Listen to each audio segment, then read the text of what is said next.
The Fifth Estate's Mark Kelley was in Quebec City this week to tell the story of the shooting that shocked the nation. He spoke with people who have not spoken before about what it was like in those fatal minutes. To be frank with you, when I looked at his face, he's like a baby face. He has like a baby face. So when I thought about that, why would you do that? And why? And how confident, when you listen to the witnesses, he was very confident, he was very stable while shooting people. Okay, eyewitness to the shooting inside the mosque, describing the shooter. The CBC's Mark Kelley joins me now in the studio with the details of what he found out this week.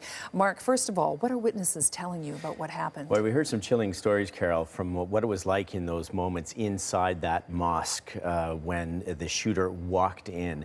And one thing that kept coming up were the words cold-blooded, was the fact that we had heard earlier reports that he was shouting out at some of the victims before he started shooting them. Everyone that I spoke to said that wasn't the case. In fact, he didn't say a word, that he was methodically, carefully and calculatingly going by and shooting people one by one. And they said he would shoot from the door of the mosque, retreat, reload, come back again, even looking for people who were wounded to shoot them to try to kill them. As one man said, he had a plan, it was to kill as many people as quickly as he could. And that, of course, was driving fear into the hearts for these people who were utterly defenseless. We do have a shot that's never been seen before that shows two empty clips from what's believed to be a 9mm handgun. So it's believed that he had reloaded at least twice as he was going on this rampage.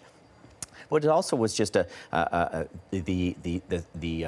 portrait that's emerging of what was really driving this individual well, as we're getting little bits and pieces of details about the suspect in this case, Alexandre Bissonnette. Mm-hmm.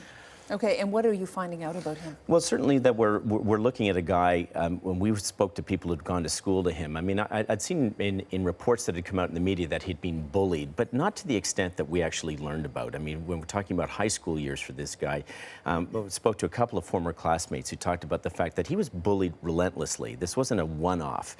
One individual was telling us how he was bullied every single day of the school year. He said even at Christmas, around Christmas season, people would continue the bullying. And that drove him further and further to become much more of an introvert. And, people now looking at the psychological profile that's emerging, of course, was also the anger. How could he be radicalized and really channel the anger that was clearly, it seemed to be welling up in him? And was there a trigger now? Why now? What had happened? Because what's also emerging right now in the investigation, Carol, is this was premeditated.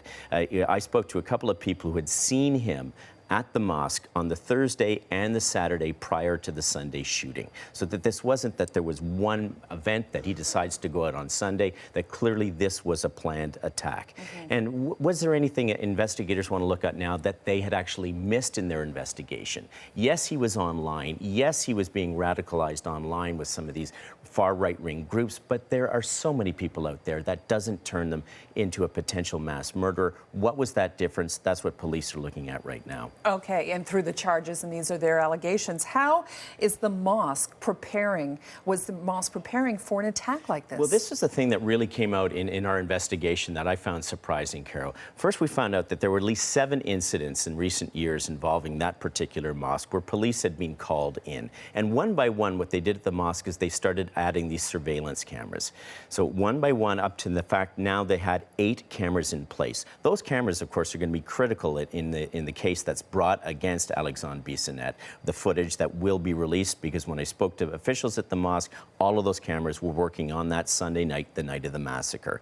But what they're also what's told us was just 2 weeks ago, imagine this, 2 weeks ago at the mosque, they'd finalized plans to what they said to fortify that mosque. They were going to put a security door in the front and an escape door in the back. They'd finalized the plan, they had the architects come in, and they were planning to do this in the coming months. They said they wanted to get that done before Ramadan in early June. So they knew that there was a potential for something. Not this, but they knew there was something, a potential for something bad. They were putting measures in place to protect people. Obviously, this is going to come far too late for the 6 men who were killed that night last Sunday. I look forward to seeing your piece, Mark. Thanks, Carol. Mark Kelley with the CBC's The Fifth Estate. You can watch his full story tonight at 9 o'clock on CBC Television, 9:30 in Newfoundland.